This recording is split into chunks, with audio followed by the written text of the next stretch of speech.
So for the sake of time, I have your notes already written out, so make sure you are taking them and annotating your document as I read the text.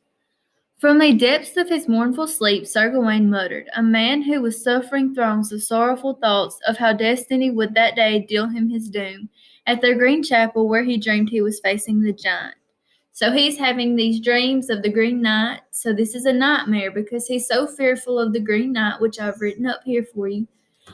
He is so fearful because he knows that he is going to see the Green Knight at the Green Chapel, and the Green Knight is going to chop his head off. And unlike the Green Knight, he is not magic. He is only human. So he knows when he gets beheaded, he will die. So he is extremely fearful. Whose blow he must abide without further debate. But soon our rosy knight had recovered his wits. He struggled up out of his sleep and responded in haste. The lovely lady came laughing sweetly, fell over his fair face and fondly kissed him.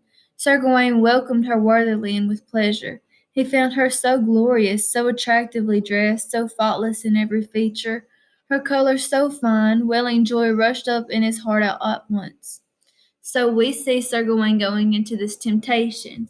So this temptation is not with any woman. This is a woman who is married. She is the wife of the host, the Lord that has accepted him into his home, and he has been very generous to Sir Gawain. So that makes it even worse that his wife would do this. It says, their sweet and subtle smiles swept them upward like wings, and all that passed between them was music and bliss and delight. How sweet now was their state, their talk how loving and light. But the danger might have been great had Mary not watched her knight. When it says Mary, it is making a reference to the Virgin Mary, mother of Jesus. And I actually made a note here. It says knights were expected to be Christians because that all is intertwined with the code of chivalry. And Sir Gawain was actually a knight of Mother Mary, so he was extremely devoted to her.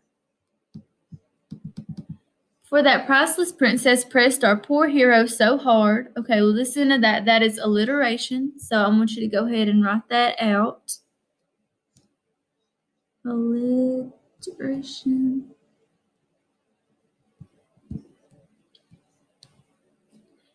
Okay, and you'll see that a lot in this poem. We've already seen it many times.